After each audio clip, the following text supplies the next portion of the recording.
नमस्कार, मैं हूं आपके साथ स्वप्निल यादव और आप देख रहे हैं न्यूज़ 7 हिंदी। उत्तर प्रदेश के नौकरशाही में सोमवार देर रात बड़ा उलटफेर देखने को मिला। प्रदेश की योगी सरकार ने एक साथ 33 आईएएस अफसरों के तबादले कर दिए। इनमें 10 जिलों के जिला अधिकारी भी शामिल हैं। इतना ही नहीं, मुख्यमंत्री के सचिव को भी बदल दिया गया है। वाराणसी के मंडलायुक्त कौशल राज शर्मा को मुख्यमंत्री के सचिव की जिम्मेदारी दे दी गई है। अब बड़ा सवाल ये है कि इतने बड़े पैमाने पर तबादले किए गए हैं, आखिर क्यों? इसी खबर पर ज्यादा जानकारी लेकर हमारे साथ न्यूज़ 7 हिंदी के ब्यूरो हेड दिवाकर त्रिपाठी हमसे जुड़ चुके हैं।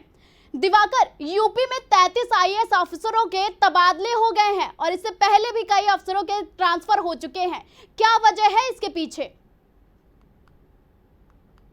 जो सोमवार की देर रात यानी कि बीती देर रात जो 33 दिवाकर, अगर आईएएस आपको अफसरों हमारी के आवाज आ तबादले रही हुए हो हैं। तो बिल्कुल स्वप्निल, देखिए जिस तरीके से आईएएस अफसरों के तबादले किए गए हैं, वो भी बीती रात 33 आईएएस अफसरों के तबादले किए गए हैं, तो जाहिर सी बात है कि कहीं न कहीं इन तबादलों के पीछे एक बड़ी मंशा योगी आदित्यनाथ की है।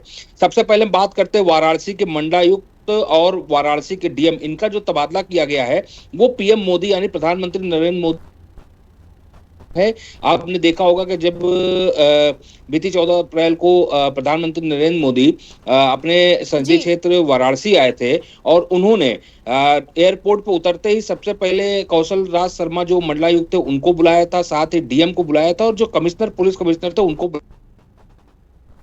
उस मामले को लेके जिसमें कि एक मासूम 19 साल की मासूम के साथ 23 लोग लगातार 7 दिनों तक रेप करते हैं और कोई भी पकड़ा नहीं जाता, तो उसको लेकर नाराजगी जाहिर की थी। तो जाहिर बात है कि उस नाराजगी के बाद ही मंडलायुक्त जो वाराणसी के थे और जो डीएम वाराणसी के थे उनको वहां से तत्काल प्रभाव से हटा दिया गया है और दूसरों को कमान सौंपी गई। इसके साथ साथ जो सूचना निदेशक शिशिर सिंह थे, वो योगी आदित्यनाथ के खासे करीबी माने जाते थे, लेकिन पिछले कई सालों से जमे पड़े थे उस पद पे और ये कहा जा रहा है कि उनकी भी कहीं न कहीं कुछ न कुछ शिकायतें जो है वो सीएम योगी के पास पहुंची थी, लिहाजा उन पर भी गाज गिरी और उनको डीआई के जो महत्वपूर्ण पद है उससे हटा दिया गया है। विशाल सिंह को डीआई बनाया गया है। विशाल सिंह के बारे में ये कहा जाता है कि अयोध्या को डेवलप करने में जो काशी कॉरिडोर बना है, काशी विश्वनाथ कॉरिडोर बना है, उसको डेवलप करने में विशाल सिंह की अहम भूमिका रही थी, लिहाजा उनको इस महत्वपूर्ण पद पे रखा गया है।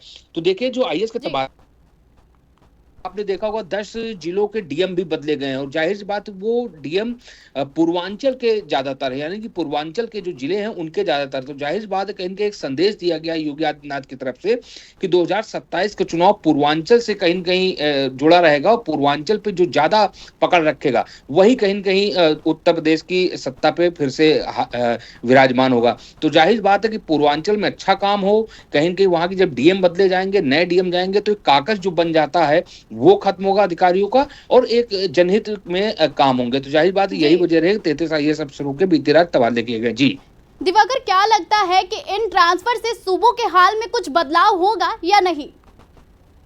जाहिर सी बात है स्वप्निल, जब कोई जिलाधिकारी हो, एसपी हो या तमाम तरीके के अधिकारी हो, जब किसी एक जगह पे ज्यादा समय तक रहते हैं तो जाहिर बात है उनका एक जो मकड़ जाल है वो बन जाता है, यानी कि काकस जो बन जाता है और ऐसे में कहीं न कहीं जो विकास की योजनाएं हैं वो उनकी गति धीमी हो जाती है। और जब कोई नया जिलाधिकारी, नया एसपी या नया अधिकारी वहां पहुंचता है तो जाहिर बात है कि वो मंथड़ा करता है, उसकी नई सोच, अलग सोच जो है वो होती है और जाहिर बात है कि हो सकता है कि उसकी नई और अलग सोच उस विकास को जो कि धरातल पे होना उसको एक अलग गति, एक तेज गति जो है वो प्रदान कर सके। तो जाहिर बात है कि अब नया चेहरा जाएगा, नई सोच जाएगी, नए अफसर जाएगा तो वो विकास की योजनाओं को हो सकता है कि अलग ढंग से तेजी से आगे बढ़ा सके। तो परिदृश्य जो है वो बदलने की पूरी जो संभावना है वो जताई जा रही है। जी जी,